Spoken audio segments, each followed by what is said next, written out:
Classes. आज हम history का सेकंड लेक्चर लेके आए हैं। पहले लेक्चर में हमने इंट्रोडक्शन दी थी, आपको बताया था कि एंशिएंट हिस्ट्री को हमने 3 पार्ट्स में डिवाइड किया, ancient history, medieval history, modern history. ज़्यादा डिटेल में जानकारी चाहिए तो हमारी प्रीवियस वीडियो देख लें और आई सेक्शन पे लिंक शो हो रहा होगा आपको, ठीक है। अगर अब हम सेकंड वीडियो पे आते हैं, मॉडर्न हिस्ट्री स्टार्ट करते हैं। मॉडर्न हिस्ट्री, आधुनिक भारत हमारा हुआ जब अंग्रेजों का आगमन हुआ, ठीक है। ये हुआ हमारा मॉडर्न हिस्ट्री हो जाएगी, मॉडर्न हिस्ट्री। अब मॉडर्न हिस्ट्री हम कहाँ से, अंग्रेज क्या करने आए थे? आए तो बेचारे ट्रेड करने थे, और वो सबसे पहले अंग्रेजों ने अपनी इंडस्ट्री कहाँ इस्टेब्लिश की? सूरत में इस्टेब्लिश की। वो क्या हुआ, जहांगीर के टाइम पे अंग्रेज सबसे पहले इंडिया में आए थे, ठीक है। ये भी एक इम्पॉर्टेंट क्वेश्चन है, ठीक है। मॉडर्न हिस्ट्री, ये हमारा साउथ इंडियन पेनिनसुला है, ठीक है। जब हम फिजिकल डिवीजन ऑफ इंडिया करेंगे, जैसे ग्रेट माउंटेन्स, प्लेन्स, डेजर्ट और पेनिनसुला आइलैंड, ये पेनिनसुला एरिया मैक्सिमम एरिया को कवर करता है, ठीक है। इस रीजन को हम बोलते हैं, क्या बोलते हैं? इसको बोलते हैं कर्नाटिक रीजन, ठीक है। कर्नाटिक रीजन, या फिर इसको बोलते हैं आर्कॉट रीजन। आर्कॉट बोलना, अखरोट नहीं बोल देना, ठीक है। ये हो गया कर्नाटिक रीजन। सबसे पहले जब अंग्रेजों ने बंगाल था इधर पे, बैटल ऑफ प्लासी हुई, वो हुई 1757 पे। रॉबर्ट क्लाइव और अपना सिराजुद्दौला के बीच में वॉर चली, वो आने वाले टाइम में उसकी बात आएगी। पर अभी हम स्टार्ट करेंगे किस पे? फर्स्ट कार्नेटिक वॉर्स को हम कवर करेंगे, कार्नेटिक वॉर्स, ठीक है। कार्नेटिक वॉर्स मतलब जो इस रीजन में वॉर चली, और ये किनके बीच में चली? ये चली हमारी एंग्लो फ्रेंच वॉर बोलते हैं। एक होता है द इंग्लिश, एक होता है इंग्लिश। जब हम द इंग्लिश वर्ड यूज़ कर रहे हैं, हम इंग्लिश के रेजिडेंट की बात कर रहे हैं। जब हम नॉर्मल इंग्लिश बोल रहे हैं तो हम लैंग्वेज की बात कर रहे हैं, ठीक है। ये मतलब एंग्लो फ्रेंच वॉर। आप हिस्ट्री में, यूरोप की हिस्ट्री में देखोगे तो इंग्लिश और फ्रेंच के बीच में बहुत बड़ी हिस्ट्री है वॉर की, ठीक है। तो एंग्लो फ्रेंच वॉर चली कौन से साल में? फर्स्ट कार्नेटिक वॉर, ये हमारी चली 1746 से 1748 तक, ठीक है। अब इसमें क्या हुआ, और ये इसी साल क्यों चली? क्योंकि पहले क्या था, इंडिया में सेंट्रल एडमिनिस्ट्रेशन, जैसे आज हमारे प्राइम मिनिस्टर साहब है, बीजेपी गवर्नमेंट है, उस टाइम पे क्या मुगल एडमिनिस्ट्रेशन था। मगर क्या हुआ, 18th सेंचुरी के मिड में आते, जब हम 1700 कुछ की बात बोलते हैं ना, तो वो 18th सेंचुरी आती है। 18th सेंचुरी में क्या हुआ, औरंगजेब मुगल एडमिनिस्ट्रेशन के जो बाद में सक्सेसर रूलर्स आए, वो बहुत ही वीक रूलर्स थे, ठीक है। क्योंकि हमारे शाहजहाँ जो कि हमारे थे तो एम्परर थे, मगर असली में बाई हार्ट ठेकेदार थे, ठीक है। क्योंकि सारा construction work, Taj Mahal, red fort सब उन्होंने बनाया, और उससे क्या हुआ, मुगलों का खजाना खाली हो गया। जब खजाना खाली हो गया तो आने वाले टाइम में मुगल रूलर्स वीक होना स्टार्ट हो गए, और शिवाजी भी एक रीज़न है जिसके कारण औरंगज़ेब की पावर वीक हो गई थी, ठीक है। जिसके कारण क्या हुआ, बाद में कोई मुगल खाली नाम के इंडिया के रूलर्स रह गए थे, ठीक है। अब हम क्या बोल रहे, हाँ, तो उसके बाद क्या हुआ, 18th सेंचुरी में जब उन्होंने देखा, अंग्रेजों ने देखा कि इंडियंस का सेंट्रल एडमिनिस्ट्रेशन वीक हो रहा है, तो जो छोटे रजवाड़े, क्या जो मुगलों के अंडर ही गवर्नर थे, ठीक है, मुगल डायरेक्टली रूल नहीं करते थे। एक जैसे मान लो राजस्थान में उन्होंने अपना गवर्नर अपॉइंट कर दिया, उन गवर्नरों ने अपने आप को इंडिपेंडेंट घोषित कर दिया। ऐसे ही हमारा था इधर पे हैदराबाद इधर पे ही है कहीं पे। हैदराबाद का गवर्नर जो था, क्या नाम था उसका नाम था आसफ जाह, जैसे बोलते हैं ना कबूतर जा, बस वही वाला जा, ठीक है। आसफ जाह जो है वो उसको फाउंडर ऑफ हैदराबाद सिटी भी बोलते हैं। आसफ जान है जब अपने आप को इंडिपेंडेंट नवाब, मुसलमान अगर रूलर हो तो उसको हम नवाब बोलते हैं, हिंदू अगर हो तो हम उसको राजा बोलते हैं, ठीक है। आसफ जान है अपने आप को इंडिपेंडेंट घोषित कर दिया। आसफ जाह के मरने के बाद क्या हुआ, उनके 2 सक्सेसर मतलब पोटेंशियल सक्सेसर आए। एक का नाम था नासिर जा ये कहीं भी नहीं रहा था, रुका था, ठीक है। और दूसरा था मुजफ्फर जा। ये जो था ये आसफ जाह का बेटा था और ये जो था वो उसके भाई का बेटा था, ठीक है। जब ये भाई साहब राम राम सत्य है हो गए, अंग्रेजों ने इस चीज़ का फ़ायदा उठाना। ये मैं सेकंड कार्नेटिक वॉर का रीज़न है। पहले मैं आपको फर्स्ट कार्नेटिक वॉर में बता देता हूँ कि इसका जो बेसिक रीज़न था ना, वो था battle for succession of Hungary नहीं sorry Austrian war of succession, Austrian war of succession. Europe में क्या हुआ था, ऑस्ट्रिया को लेके फ्रांस और इंग्लैंड के बीच में वॉर चल रही थी, ठीक है। उसी की राइवलरी की आड़ में इंडिया में इन दोनों ने आपस में उंगल करना स्टार्ट की। क्या किया, इंग्लिश एडमिनिस्ट्रेशन ने फ्रेंच शिप्स पे जो कि हार्बर में रुकी हुई थी उन पे अटैक किया। उस टाइम पे फ्रांस का गवर्नर था कौन, DUPLEX, डुप्ले इसको बोलते हैं, बड़ा इंपॉर्टेंट इंसान है। मगर इसकी और दूसरे टाइम पे उसके अपोजिट में ब्रिटिश का जो मेन बंदा था वो था रॉबर्ट क्लाइव। ये हमारे 4th क्लास के बच्चों के लिए इंस्पिरेशन है, जूनियर असिस्टेंट वालों के लिए भी, क्योंकि ये भाई साहब क्लर्क रिक्रूट हुआ था और बाद में first British governor of Bengal बना था, क्योंकि उस टाइम पे इंडिया का राज बंगाल में ही था। और क्या देखा जाए तो सबसे अंग्रेजों के रूल की फाउंडेशन स्टोर इसी बंदे ने मतलब जो भी किया था, इम्बाइब किया था, ठीक है, रॉबर्ट क्लाइव। ये जो रॉबर्ट क्लाइव था बंदे ने ग्रोथ तो बड़ी ज़्यादा की, बाद में एंड में करप्शन भी बड़ी ज़्यादा की और एंड में सुसाइड भी कर लिया था, ठीक है। आधा ही इंस्पायर होना है इससे। तो अब क्या हुआ था, जब फर्स्ट बैटल ऑफ सक्सेस, ये फर्स्ट कार्नेटिक वॉर है, उसका रीज़न इंपॉर्टेंट है, ये UPSC या KS के प्री में आता है ऐसा। इसका क्या रीज़न था, ठीक है। अब हम इसके रीज़न को थोड़ा डिटेल में करेंगे। मैंने इसका पूरा खलार, ये फर्स्ट वॉर की बात हुई।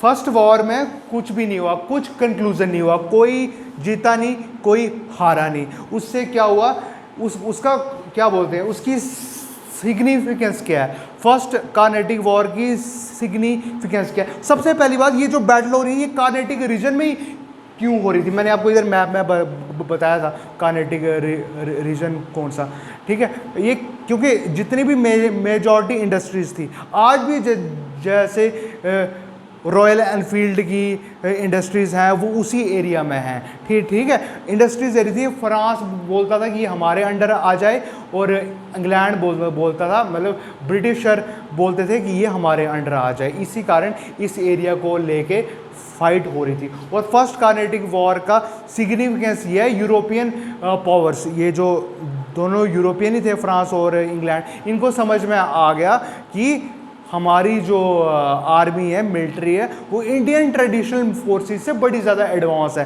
क्योंकि इंडिया में मॉडर्न वेपनरी उनके पास नहीं है। वो आज भी ट्रेडिशनल वेपन इस्तेमाल करते हैं, तो उनको हराना आसान है, उनका कॉन्फिडेंस राइज हो गया। अब हम इसके बाद करेंगे second Carnatic war,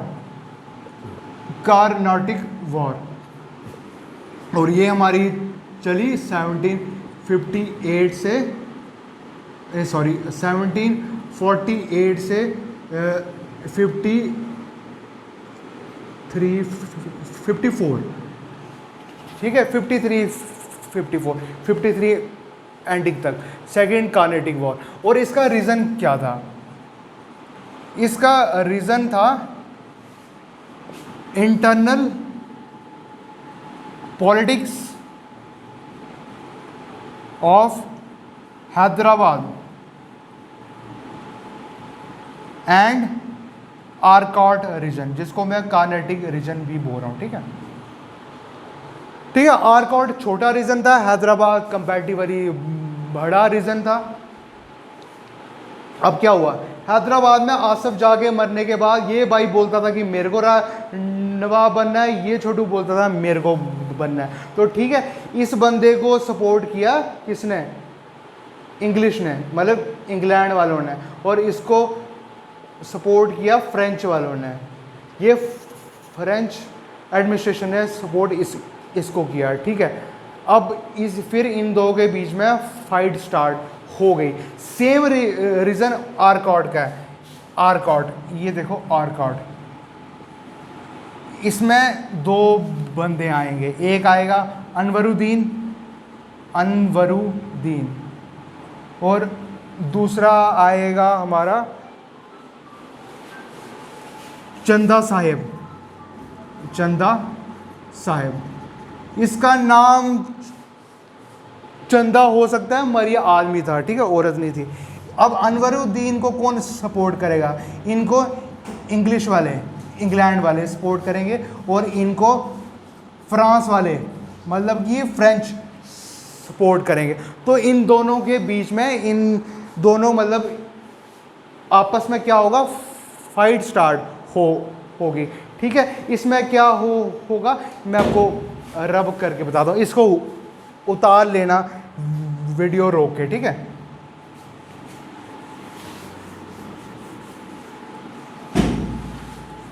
reason important है वॉर का। रीजन क्या था और वॉर के बाद कौन सी ट्रीटी साइन हुई थी? आपको अगर मेरी मतलब कुछ चीज़ समझ नहीं आ रही तो आप बोलना, हम आपको टेलीग्राम में इसके नोट्स अब जो भी बोलोगे ज्वाइन कर देना। टेलीग्राम और हमारा इंस्टाग्राम का चैनल है पेनिशिया क्लासेस उधमपुर के नाम से। ठीक है, पेनिशिया क्या होता है? पेनिशिया का मतलब होता है a solution to all your problems, मतलब एक ऐसी मेडिसिन जिससे आपकी सारी बीमारियों का इलाज होता है। ठीक है, अब मैं जैसे लिखता हूँ इधर पे फ्रेंच सपोर्ट, और यहाँ पे मैं लिखता हूँ इंग्लिश सपोर्ट। ये आपको ज़्यादा अच्छे से समझ में आ जाएगा, क्योंकि पहले मैंने सब हौच पौच हो गया था। ठीक है, इधर पे हम ले लिखेंगे आरकॉट। ठीक है, और यहाँ पे हम लिखेंगे हैदराबाद।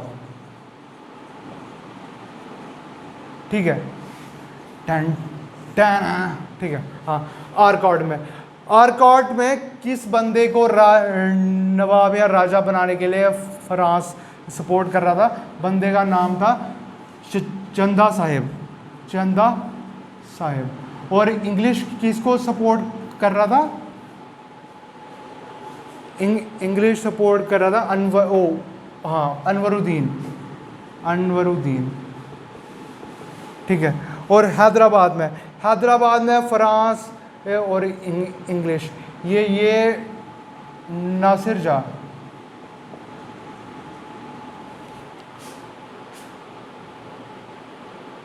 और यहाँ पे मुजफ्फर जा।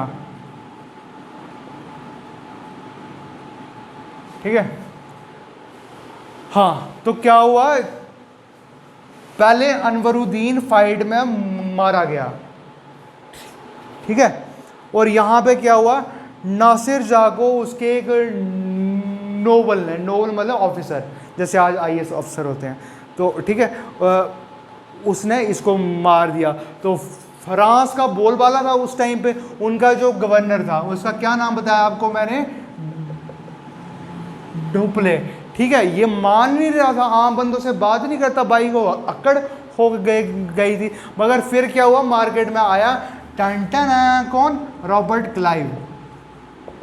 और रॉबर्ट क्लाइव ने आस्ता करके डुप्ले को हरा दिया। कैसे? चंदा साहेब भी मारा गया, मुजफ्फर जंग तो चलो पहले जीत रहा था, उसके हम बाद की बात करेंगे। ये भी मारा गया, तो इसके बाद इसका बेटे को नवाब बनाया गया, जिसका नाम था one and only Mohammad Ali. ठीक है, मोहम्मद अली। ठीक है, ये सेकंड वॉर हो रही है। और इसके बाद हर वॉर के बाद एक ट्रीटी साइन होती है। ट्रीटी मतलब एग्रीमेंट। जैसे आपकी मान लो किसी बंदे से फाइट हो रही है, ठीक है, जैसे मान लो बावरा स्कूल के बाहर या एपीएस के बाहर किसी की फाइट हुई, बंदे ने बोला आ बार, तो फिर आपस में एग्रीमेंट होता है, वही ट्रीटी। और इसके बाद कौन सी ट्रीटी साइन हुई? Treaty of Pondicherry. पौंडीचेरी, ठीक है। वैसे मैं बता दूं, बाद में जब आपको थर्ड वॉर में समझ में आ जाएगा, जब ट्रीटी ऑफ पेरिस साइन होगी, ये ट्रीटी ऑफ पौंडीचेरी 1753 में साइन हुई है।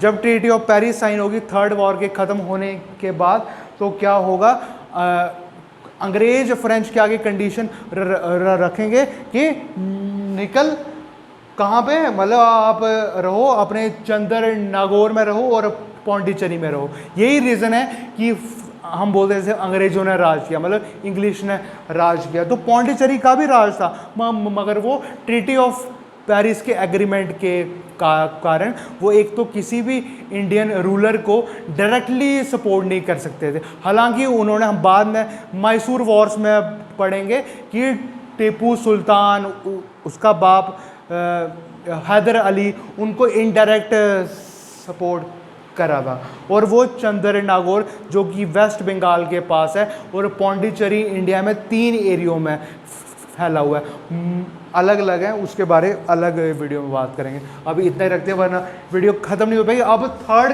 कार्नेटिक वॉर की अभी बात करते हैं, ठीक है। ये उतार लेना, नहीं उतारना होगा नोट्स मांग लेना। टेलीग्राम ग्रुप, इंस्टाग्राम ग्रुप, हमारे रेगुलर एमसीक्यू इंस्टाग्राम की स्टोरीज में आते रहते हैं। किसी को ऑफलाइन नोट्स चाहिए होंगे, वो भी बिल्कुल फ्री ऑफ कॉस्ट मांग लेना, ठीक है।